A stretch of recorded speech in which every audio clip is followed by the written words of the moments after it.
Please share you're only as good as your last game, they tell us, in which case City are really not that good, especially defensively. But we know that's not true. No one beats Manchester City by not being a good side. Equally, Turf Moor offered a very different challenge, one that we knew was coming, and there's no diluting the fact City failed to cope with it, particularly in an opening 15-minute blitz that won the game for Burnley. It felt like Sean Dyche's barely disguised contempt for those who think they're good enough to play out from the back was unleashed on City, those gravelly tones urging his troops in those moments before leaving the dressing room to unleash hell on those fancy Dan Canaries. Unfortunately for City, the Lancastrian legions carried out their Maximus's instructions to the letter, and Ben Godfrey and Ibrahim Amadou, particular, suffered at the hands of a couple of claret-clad gladiators. It was unedifying to watch, as the high-intensity bombardment was launched and we struggled to match both the physicality and relentlessness of it, the onslaught unraveling in the very way Dyche had dreamt it on Friday night. Yet Chris Wood's opener had nothing to do with any of the above. Instead, it was just plain, common or garden poor marking that allowed the New Zealander to head in from close range, all the hard work having been done by Ashley Westwood's fine in-swinging, near-post delivery. But it was soft, really soft, and just as Daniel Farke's team had identified Man City's weakness in that same area, we too have been marked down as being fragile from set pieces. It's an area that needs addressing if we are serious about staying up. Wood's second exposed that same fragility, only this time from open play, and again it looked a little too easy, the cross being ushered in with too obligingly in the first place and the striker's move on Ben Godfrey being completed with minimal resistance. 14 minutes. Game over. Just how Dyche had planned it. For there it was a case of Burnley stepping off the gas but keeping the defensive shape to nullify our attacking threat, and they did it well.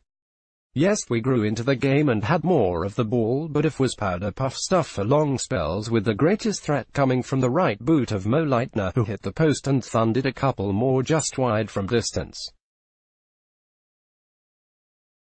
Of course, the margins remain fine, and if Leitner's strike had rebounded to Todd Cantwell instead of just out of his reach, it would have just been the fillip City needed, but there was a solidity about the Burnley defending that right now we can only dream of. However, the reality is that Burnley are well-drilled, well-organised and have a group of players experienced in Premier League football. We have two of those three, but right now are suffering from the lack of place-nous when playing away from home. And only Premier League game time will give the players that know-how. We need to be patient. Despite Burnley being one of those games singled out as an opportunity for points, there was an inevitability about the outcome, and as unusual and unexpectedly brilliant yesterday was a bread-and-butter Premier League away day. Over the years we've had plenty, and there'll be more to come. When you're Norwich City and you've been awarded temporary membership of the elite club, there'll be no turning the corner when it comes to picking up away wins. They'll be rare and special when they come along, that's the reality. So, those who got sniffy over yesterday's defeat could be in for a tough season. Home is where the heart is, and also happens to be where we will be collecting the amounts of points needed to stay in this league. A vibrant Turf Moor was and is key to Dyche's master plan, just as a rocking Carrow Road is going to be vital to Farke's. Selhurst Park will offer a similar challenge to yesterday, so let's brace ourselves for another nervy and potentially fraught afternoon, but still go there with a belief that we can get something and that this group will give their everything to the cause. Because they will. And that's why, even in those tumultuous opening 15 minutes at Turf Moor, it was impossible to feel even the slightest bit of ire toward this group.